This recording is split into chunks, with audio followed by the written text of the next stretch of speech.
On va commencer avec l'ouverture de cette journée. Et à cette table, à ma gauche, à votre droite, nous avons Monsieur Gosselin, président de l'ADAPI 1282, et puis Monsieur Hamou Kadour, directeur territorial de l'ARS.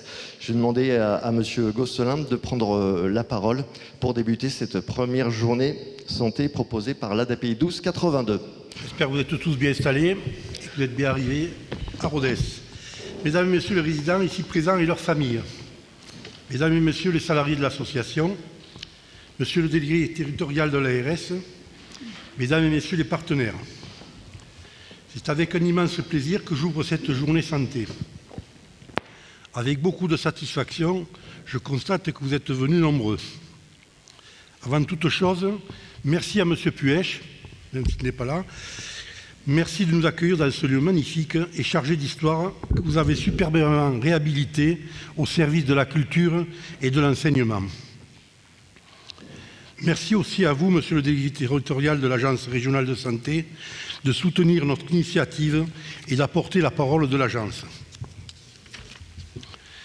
La stratégie nationale de santé est ambitieuse et nous partageons l'importance de réduire les inégalités d'accès à la santé afin de promouvoir une approche préventive où la personne a toute sa place.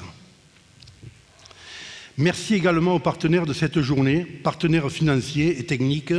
Je citerai Via Santé et CFM, partenaires associatifs. Merci à l'ADAPI 23, l'ADAPI 65, l'UNAPI Midi-Pyrénées, représentée par M. Ayoud, son président, la PAS 82 et l'ADECA. Je ne voudrais pas oublier l'IREPS qui nous a permis de lancer cette démarche associative et qui présentera tout à l'heure les résultats de l'enquête de santé.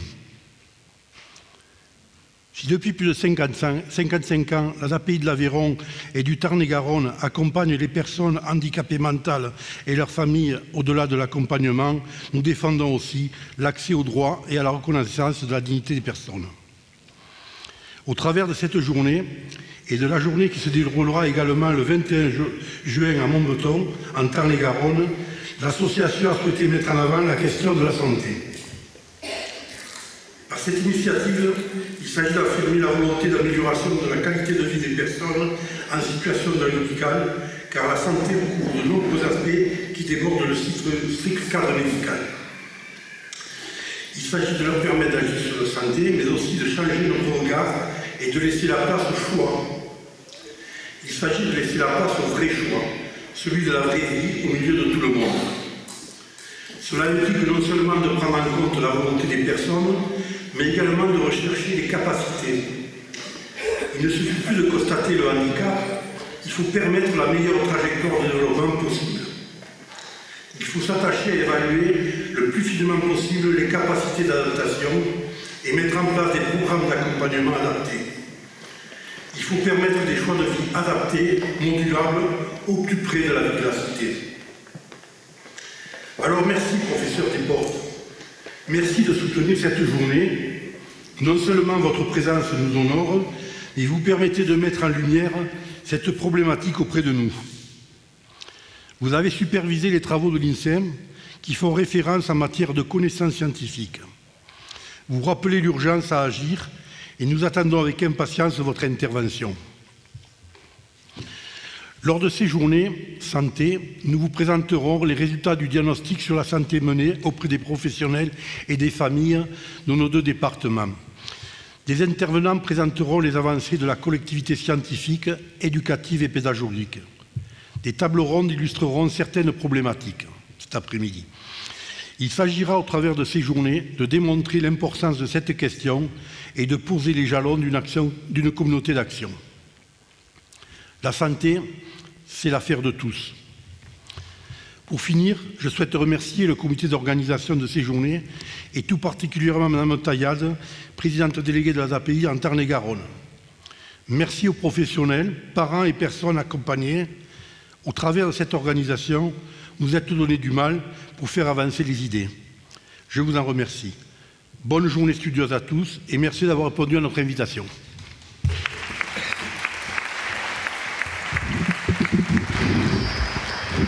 La parole à Monsieur Hamou Kadour, directeur territorial de l'ARS. Merci. Bonjour à tous, Monsieur le Président, Madame Taillade, Mesdames et Messieurs les membres du Conseil d'administration, Mesdames et Messieurs. Avant tout, un grand merci de cette invitation et de l'organisation de ce colloque. Et c'est avec beaucoup de plaisir vraiment que je viens ce matin avec vous. Malheureusement, je suis engagé cet après-midi dans une instance, donc je ne pourrai pas rester toute la journée avec vous. Mais c'est une organisation heureuse et nous souhaitions, au titre de l'Agence régionale de santé, nous y associer. Alors la thématique de ce colloque est fondamentale, hein. Elle couvre vraiment tous les champs d'action de l'Agence régionale de santé, puisqu'on est à la fois sur la thématique du handicap et la thématique de l'égalité d'accès aux soins. Et la grosse difficulté quand même dans notre régime de santé, c'est que très souvent, nous avons l'habitude de traiter ces deux questions comme étant des questions séparées. Alors que malheureusement, elles se recoupent, puisque la question des inégalités d'accès au système de santé touche une bonne partie de nos concitoyens, mais encore plus spécifiquement les personnes en situation de handicap. Lorsque on est dans une agence régionale de santé, et nous échangeons très régulièrement avec les présidents d'associations, avec leurs directeurs généraux, on essaye de porter un certain nombre de politiques publiques, la stratégie nationale de santé, et évidemment les grandes orientations, les grands plans ministériels. Mais très souvent, en fait, on se rend compte qu'on a un effort de lisibilité, de transparence à faire, parce que très souvent, ces outils juridiques se transforment en tuyauterie un peu comptable et mécanique, et on perd un peu le sens de notre action qui est assez simple, qui est l'égalité et l'égal accès en dignité et en droit de toute personne, indépendamment de son handicap. Et nous avons encore beaucoup de choses à faire, nous avons encore un chemin assez long devant nous et sur lequel nous devons progresser, avec un certain nombre d'orientations qui cadrent notre action. Vous savez qu'actuellement, nous soumettons à la concertation le projet régional de santé, sur lesquels nous avons souhaité, en Occitanie, avoir un engagement fort sur à la fois une ambition et 5 parcours prioritaires. L'ambition, c'est vraiment la réduction des inégalités sociales et territoriales de santé. Nous avons très souvent des difficultés à juger la plus-value d'une politique publique de santé, mais nous souhaitons, au sein de l'Agence régionale de santé, c'est un engagement de Madame la Directrice Générale, c'est un engagement du comité de direction, que d'ici 5 ans, si nous devions être jugés sur une seule thématique, c'est est-ce que nos politiques publiques auront permis, dans 5 ans, de réduire les inégalités territoriales et de santé dans ce territoire occitanien. À côté de cette ambition forte, nous n'avons pas voulu faire un plan régional de santé un peu fourre-tout, un rassemblement de vieux pieux, mais au contraire prioriser sur les axes forts de politique publique de santé d'aujourd'hui. Et nous avons parmi ces axes prioritaires 5, donc la santé mentale, la santé du jeune enfant et de la mère, le cancer, le vieillissement et le handicap. L'idée de porter très fortement le parcours handicap en partant véritablement du début de l'orientation de handicap, du début du diagnostic jusqu'à la prise en charge et au retour à domicile, avec cette idée aussi de favoriser par les instruments financiers qui sont à notre disposition un certain nombre d'innovations et réinterroger aussi le système de santé tel qu'il existe. Le système de santé, le système médico-social de prise en charge du handicap s'est formalisé ces 30-40 dernières années, mais peut-être qu'il faut le réinterroger aujourd'hui en 2018 en tenant compte aussi des aspirations des personnes accueillies et des personnes en situation de handicap. J'étais encore hier soir avec vos collègues de la GAPI dans le Tarn sur un colloque qui portait sur la citoyenneté des personnes en situation de handicap, et je pense que c'est le maître mot demain de nos politiques publiques. Est-ce que dans les politiques publiques menées par l'Agence régionale de santé, la citoyenneté, donc l'égalité d'accès en droit pour les personnes en situation de handicap, est révélée? Et nous avons beaucoup d'efforts. Nous parlions tout à l'heure, avant ce colloque, de la situation des personnes en situation de handicap et leur difficulté d'accès au système de santé, notamment le système hospitalier. Il va de soi que si nous laissons le système se faire seul, nous augmentons les inégalités d'accès aux soins. C'est pour ça que nous devons réfléchir à des dispositifs spécifiques, notamment de consultation dédiées, pour les personnes en situation de handicap qui permettront demain d'améliorer l'épidémiologie et de réduire un certain nombre de comorbidités associées au fait d'être une personne en situation de handicap.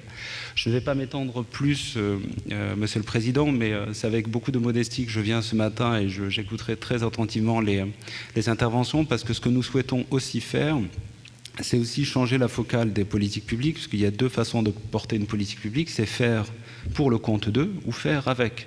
Évidemment, vous aurez compris que nous avons une préférence pour la deuxième hypothèse, donc nous souhaitons évidemment associer les associations gestionnaires dans notre politique, parce que nous réussirons dans cette noble cause qui est l'égalité d'accès en droit pour les personnes en situation de handicap qu'avec vous. Et c'est votre apprentissage, votre effort du quotidien, votre réalité, votre expertise, votre connaissance qui doit nourrir évidemment les politiques publiques de santé portées par l'Agence régionale de santé. Et en cela, ce colloque est une excellente chose, une excellente initiative, et je rejoins vos remerciements pour l'équipe d'organisation, parce que nous savons à quel point une telle manifestation nécessite beaucoup de logistique et beaucoup de sang-froid.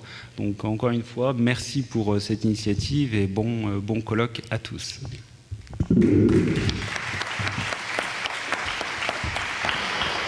Merci beaucoup, messieurs, pour votre intervention.